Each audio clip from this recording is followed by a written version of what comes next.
नमस्कार। मैं आज आपको मासूम शिव भक्त की एक सच्ची घटना सुनाऊंगी। शंकर एक अनाथ लड़का था।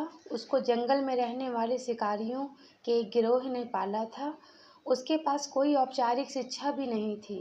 वह केवल एक चीज़ जानता था कि उसे कैसे जीवित रहना है, शिकार करना है, उनको मारना है तथा जंगल के फलों को खाना और नदी के पानी को पीकर जीवित रहना है। एक दिन वह अपना रास्ता भटक गया और उसने देखा कि कुछ लोग नदी के किनारे पर बने एक पत्थर की आकृति के चारों ओर जोर जोर से चिल्ला रहे हैं। कुछ लोग उस पर फूल, फल और नारियल चढ़ा रहे हैं।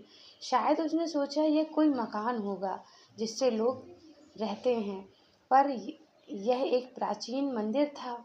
लेकिन शंकर ने इसे पहले कभी नहीं देखा था, पर इसके बारे में जानने के लिए काफ़ी उत्सुक था। उसने तब तक इंतज़ार किया जब तक कि लगभग सभी लोग उस मंदिर से नहीं चले गए। अंत में उसमें एक युवा लड़के के पत्थर की इमारत में ही देखा, उससे बात करने का फैसला किया और शंकर ने उससे अपने मन की जो भी प्रश्न थे, उसने सारे प्रश्नों के उत्तर जानने की कोशिश की। इस इमारत को क्या कहा जाता है? लोग अपने हाथ में क्या लाते हैं? फिर उन चीज़ों को अंदर वाली इमारत में क्यों छोड़ देते हैं और फिर वापस चले जाते हैं? चीज़ों को अपने साथ लाना और उन्हें अंदर छोड़कर वापस चले जाने पर वह लड़का शंकर की अज्ञानता व मासूमियत पर बहुत ही हैरान था और उसके सवालों से चकित भी था। पर यह वह नहीं जानता था कि वह पास के जंगल में रहता था और शिकार करके ही अपना जीवन यापन करता था। लेकिन फिर भी उसने उसके सवालों के जवाब देने की पूरी कोशिश की। उसने शंकर को बताया यह भगवान शिव का मंदिर है। लोग यहाँ उन्हें फल फूल चढ़ाते हैं और जो उनके मन में इच्छा है वह उनसे प्रार्थना करते हैं। यह सुनकर शंकर तुरंत मंदिर जाना चाहता था। लड़के ने उसे अंदर का रास्ता दिखाया और शिवलिंग के बारे में बताया। शंकर ने मासूमियत से लड़के से पूछा, यह शिवलिंग क्या चीज़ है और हमें क्या देता है? लड़के ने बताया, हम शिव से जो मांगते हैं वह हमें दे देता है। हम सब ऐसा मानते हैं कि लड़के ने कहा, अब अंधेरा हो रहा है और अब मुझे घर जाना चाहिए। और वह शंकर को वहीं अकेला छोड़कर चला गया। शंकर ने झिझकते हुए मंदिर में फिर से प्रवेश किया। वह एक कोने में बैठ गया और सोचा, एक पत्थर किसी को वह चीज़ कैसे दे सकता है जो वे चाहते हैं। इसलिए इसने उसका परीक्षण करने का फैसला किया और उसने पत्थर की प्रतिमा से कहा, हे शिव, कृपया मुझे पर्याप्त शिकार करने दें ताकि मैं भूखा न रहूं। मेरे पास आपको चढ़ाने के लिए कोई फल फूल तो नहीं है, लेकिन यदि आप मुझे शिकार देंगे तो मैं आपसे वादा करता हूँ कि मैं आपको धोखा नहीं दूंगा। उसने घोषणा की। अगली सुबह शंकर शिकार करने गया और उसने पूरे दिन शिकार की तलाश की, लेकिन उसे कोई शिकार नहीं मिला। वह भूखा ही तिलमिला रहा था। वह काफ़ी निराश हो गया क्योंकि उसे कोई शिकार ही नहीं मिल रहा था। दोपहर हो चुकी थी। अब उसे लगने लगा कि मंदिर में लड़के ने जो भी बोला वो झूठ बोला है। फिर भी उसने शिकार जारी रखा। जैसे ही शाम हुई उसने दो खरगोश को अपने बिल में से जाते हुए देखा। शंकर ने उस खरगोश को मार डाला क्योंकि उसने शिव भगवान से वादा किया था कि वह अपने शिकार को साझा करेगा। वह मरे हुए खरगोशों में से एक के साथ मंदिर लेके गया। देर हो चुकी थी और मंदिर सुनसान था। शंकर ने मंदिर में प्रवेश की और जोर से कहा, कृपया आओ और अपना हिस्सा ले जाओ प्रभु, आपके लिए मैं लाया हूँ। इसके बाद होने तक प्रतीक्षा करने लगा, लेकिन भगवान प्रकट नहीं हुए। शंकर को भूख और नींद आने लगी। उसने खरगोश को मंदिर में छोड़ने का फैसला किया। अगली सुबह जब लोग मंदिर पहुंचे तो उन्हें शिवलिंग पर मरा हुआ खरगोश वहाँ पर उन्हें मिला। भक्त बहुत परेशान थे। यह यहाँ कौन लाया है? उसने हमारे मंदिर को अपवित्र करने की हिम्मत कैसे की? उन्होंने खरगोश को बाहर फेंक दिया।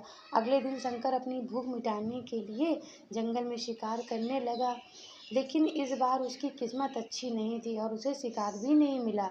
उसने सोचा, आज रात तो मंदिर जाना चाहिए और शिव से पूछना चाहिए कि उसको खरगोश का भोजन कैसा लगा। शंकर यह पूछने के लिए मंदिर गया। जब वह मंदिर पहुंचा तो उसके आश्चर्य का कोई ठिकाना न रहा। उस रात मंदिर में लोगों की काफ़ी भीड़ थी। शिवरात्रि की रात्रि थी, लेकिन अबोध शिकारी लड़के को इस बारे में कुछ भी पता नहीं था। शंकर ने चारों ओर देखा और वह युवा लड़के को देखा जिसने उसको मंदिर के अंदर शिव से प्रार्थना करने के लिए कहा था, क्योंकि उसे इतने सारे लोगों के आसपास रहने की आदत नहीं थी। उसने वहीं रुकने का फैसला किया और पास में एक बेल के पेड़ पर चढ़ गया। वह यह लंबा इंतजार था और समय बिताने के लिए उसने पेड़ के पत्ते तोड़कर जमीन पर फेंकना शुरू कर दिया। उसे अज्ञात पेड़ के नीचे एक छोटा सा शिवलिंग था, जिसकी पूजा लंबे समय से नहीं की गई थी। शंकर के द्वारा फेंके गए बेल के पत्ते उन शिवलिंग पर गिरे। शंकर भजनों से मंत्रमुग्ध हो गया और धीरे धीरे साथ गाना और पंचाक्षरी मंत्र का जाप करना शुरू कर दिया। रात भोर में बदल गई और सभी भक्त मंदिर से चले गए। शंकर पेड़ से उतरा और मंदिर में प्रवेश किया। उसने देखा कि शिवलिंग की आंखों पर लाल निशान थे। वह कुमकुम के थे जो लोगों ने लगाए थे, लेकिन शंकर को यकीन था कि शिव को उनकी आंखों में परेशानी हो रही होगी। उसने शिव को खेदजनक स्थिति के रूप में जो कुछ भी महसूस किया उसके लिए उसे बहुत दुख हुआ। वह उनकी मदद करना चाहता था। उसने सोचा शिव यहाँ अकेले रहते हैं और बीमार होने पर उनकी देखभाल करने वाला कोई नहीं है।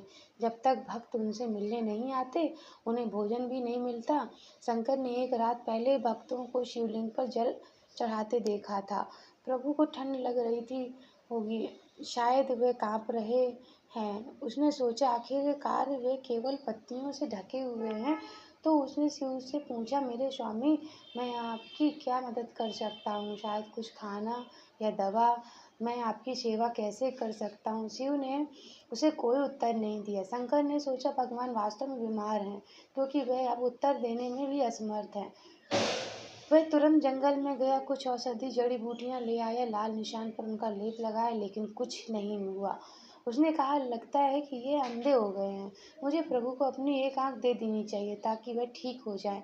यह निश्चित रूप से उन्हें खुश कर देगा।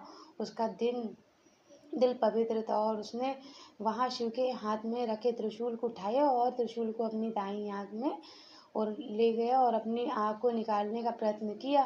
शंकर अनपढ़ था, उसे मंत्रों या पूजा की उचित तरीका का कोई ज्ञान नहीं था, लेकिन उसकी भक्ति की कोई सीमा नहीं थी।